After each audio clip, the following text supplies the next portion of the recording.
आप लोगों ने पहले ही कहा था कि दिल्लीची घटना घडली त्याबद्दल नाही, देखो मैं हर सवाल का जवाब नहीं दूंगा। जो इम्पोर्टेंट कुछ है जो मेरी पार्टी के बारे में उसके बारे में बोलूँगा। आज तू कशी काय आलीस? आले सर आज रविवार है। जहांगीरपुरी में कल जो हिंसा हुई थी, सर, आप लोग पहले ही कह रहे थे कि सर, जिस मराठी तरह की सांगा। बयानबाजी चल रही है, जिस तरह से द्वेष की भावना बढ़ाई जा रही है, उसे देश की हालत और देश का माहौल जानबूझकर राजनीतिक फायदे के लिए, चुनाव की राजनीति के लिए, चुनाव जीतने के लिए जिस तरह से आप खराब करने जा रहे हो, मुझे लगता है देश के लिए ठीक नहीं है। कल भी दिल्ली में हनुमान जयंती के यात्रा के ऊपर हमला हुआ। इससे पहले कभी नहीं हुआ था। रामनवमी और हनुमान जयंती बहुत ही शांतिपूर्ण तरीके से ये उत्सव मनाए जाते थे, लेकिन अभी इस बार जुलूस निकालना है, हम निकाल रहे हैं। वो हिंदुओं का हक है, किसी भी धर्म का हक है, लेकिन हमले जो होते हैं ये प्रायोजित है, ये पॉलिटिकल स्पॉन्सर्ड हमले हैं। इसलिए हमले हो रहे हैं कि देश का माहौल ख़राब हो, फिर एक बार ही देश में हिंदू मुसलमान दंगे हो, क्योंकि अब हिंदू पाकिस्तान नहीं चलेगा, सर्जिकल स्ट्राइक नहीं चलेगा, राम मंदिर नहीं चलेगा। तो ये जो माहौल ख़राब करके फिर एक बार 4-5 राज्यों में जो चुनाव आने जा रहे हैं उसमें वोट मांगने का ये पूरा षड्यंत्र है। महाराष्ट्र में भी कल बहुत सारी, लेकिन यहाँ पर शांति बनी रही। राज ठाकरे ने कल जो बयान दिया शांति बनी रही, लेकिन शांति भंग करने का काम चल रहा था। महाराष्ट्र में भी कल शांति भंग करने की पूरी कोशिश हो गई, मुंबई से लेकर महाराष्ट्र में जगह जगह पर।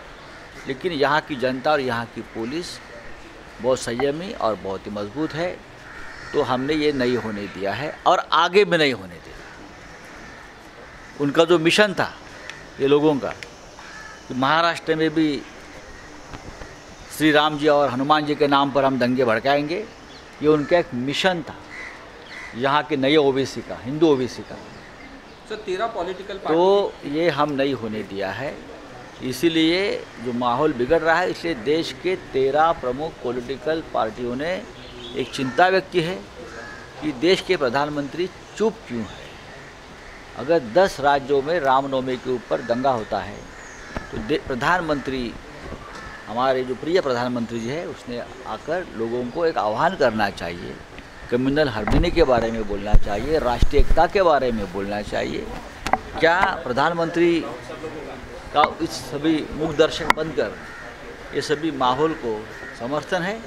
अगर नहीं है तो आपको सामने आकर मन की बात बोलनी चाहिए। मराठीमध्ये झालेला आहे, महाराष्ट्रात देखील होची शक्यता होती का आणि काय वाटते आपल्याला? काल दिल्लीमध्ये हनुमान जयंतीच्या मिरवणुकीवरती हल्ला झाला। आतापर्यंत रामनवमी आणि हनुमान जयंती या 2 उत्सवांवरती कधीही तणावाचं वातावरण नव्हतं, कधीही त्या यात्रांवरती हल्ले झाले नव्हते। पण ह्या वेळेला या देशातल्या काही शक्तींनी ठरवून हे हल्ले घडवून आणण्यासाठी फार मोठं षड्यंत्र असेल। महाराष्ट्रामध्ये सुद्धा हनुमान चालीसा आणि भोंगे या निमित्तानं या राज्यातलं वातावरण तणावाचं आणि दंगेसदृश्य करण्याचं एक षड्यंत्र रचलं होतं। पण महाराष्ट्राचे पोलीस आणि महाराष्ट्राची जनता यांनी हा माहोल उधळून लावलेला आहे आणि यापुढे सुद्धा या राज्याची जनता आणि यावेळी सुद्धा या राज्याची जनता यापुढे सुद्धा अशा प्रकारे कोणत्याही प्रकारचं षड्यंत्र जर कोणी रचत असेल तर उधळून लावलं जाईल।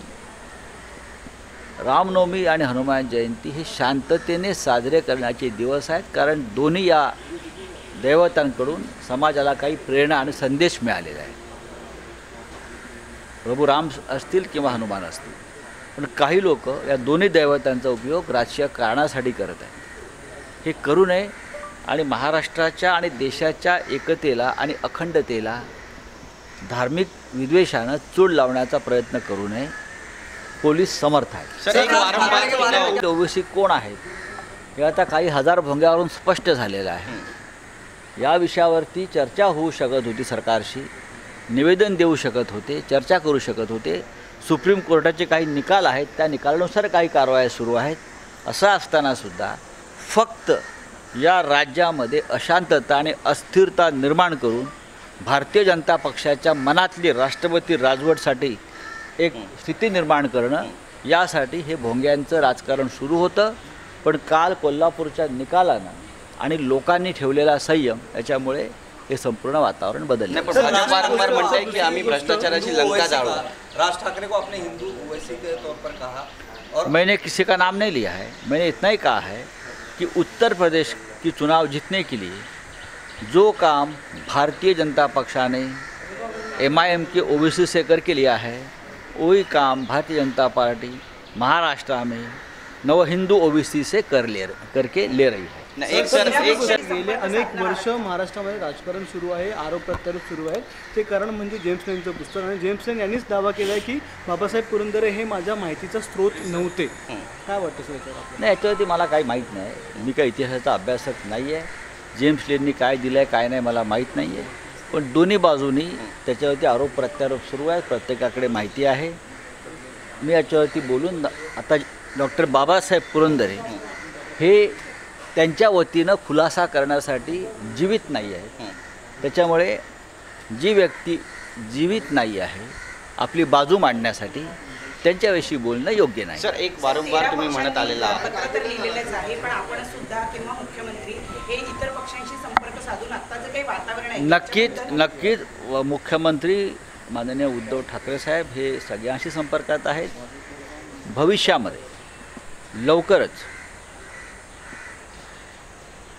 बिगर भाजपा शासित राज्यांचे जे मुख्यमंत्री आहेत, मग ममता बॅनर्जींपासून सगळे, जी ममता बॅनर्जीने एक इच्छा व्यक्त केली आहे की सगळ्या मुख्यमंत्र्यांनी एकत्र येऊन यावर चर्चा करावी.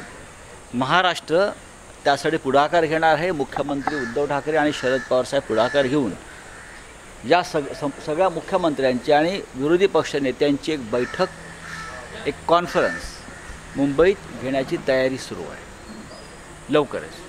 आणि त्यांचे मुख्य मुद्दे या देशाला भेडसावणारे महागाईपासून, बेरोजगारीपासून आणि आपण जो विषय घेतलेला आहे त्या विषयापर्यंत चर्चा करावी आणि त्यातून एक निष्कर्ष काढावा, अशा प्रकारची भूमिका महाराष्ट्राच्या भूमीवरती होणार आहे. सर, हिंदी में एक बार इसी बैठक को लेकर ममता बनर्जी ने, पश्चिम बंगाल की मुख्यमंत्री जी ममता दीदी ने इस राज्य के सभी बिगर नॉन बीजेपी शासित मुख्यमंत्री और नेताओं को एक पत्र लिखकर देश की जो बारे में जो समस्या है, जो चिंताएं हैं, उस बारे में पत्र लिखा है और एक साथ बैठकर इस बारे में चर्चा करने की ज़रूरत व्यक्त की है. जिस तरह से केंद्रीय जांच यंत्रणा हर राज्य में जाकर तकलीफ़ दे रही है, महंगाई है, बेरोज़गारी है, कम्युनल हार्मोनी है, तो माननीय उद्धव ठाकरे जी और शरद पवार जी की एक मीटिंग हो गई.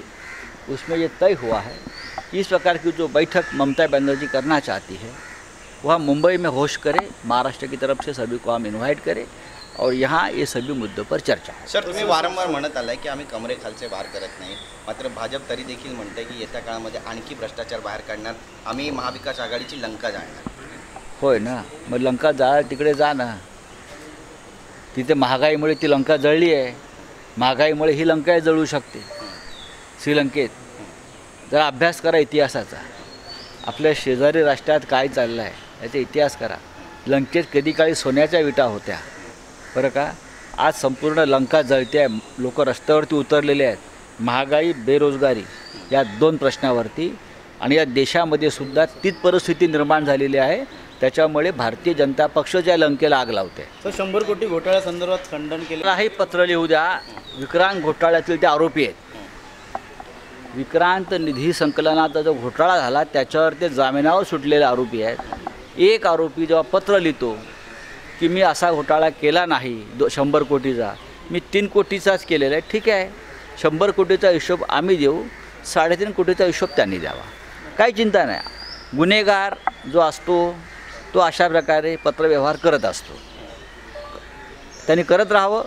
एका पाठोपाठ एक त्यांचे घोटाळे बाहेर पडल्याशिवाय राहणार नाही. सर हिंदी में बोलना चाहिए. थँक्यू.